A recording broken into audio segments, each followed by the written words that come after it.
Өнөөдөр Улаанбаатар хотын нэг тулгамдаад байгаа асуудал болох дулааны их үүсвэрийг шийдэх гэдэг бас байрал дээр нь ажиллаж байна. За Дэнжин мянга орчим дээр бол энэ ногоон нуурын орчим 93 гикал цагийн дулааны их станцаа бол төлөвлөгдөө зураг нь хийгдсэн байдаг. Энэ эрчимд бол энэ хэсэгт бол шинэ барилгууд бол маш их ашиглалтанд орж байгаа. Одоо энэ Хятадын засгийн газрын тусламжаар ногоон нуурын 1008 айлын орон сууц тэгээ энэ хэсгээр бол барилгачид бол маш идэвхтэй явж байгаа. За тэгэхээр ер нь дулааны асуудлыг шийдэхэд бол хамгийн хүндрэлтэй асуудал бол газар, дээрээс нь өндөржилтийн асуудлууд байна.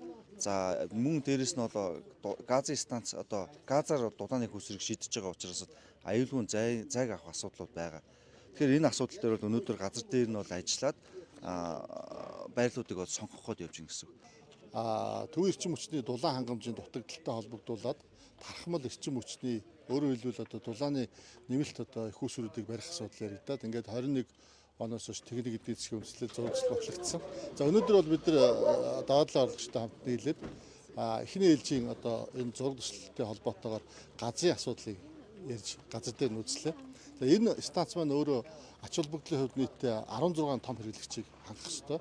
93 гигалын хүчин чадалтай. Нийтдээ айлаар бол 8850 айлыг хангах юм хүчин чадалтай зэрэгцээ ажиллах.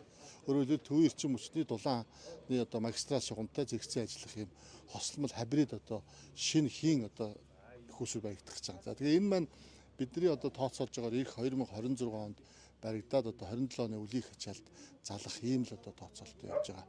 Ач холбогдлын хувьд тархмал эрчим хүчний шинэ их усүрийн хамгийн анхны хий станц байна.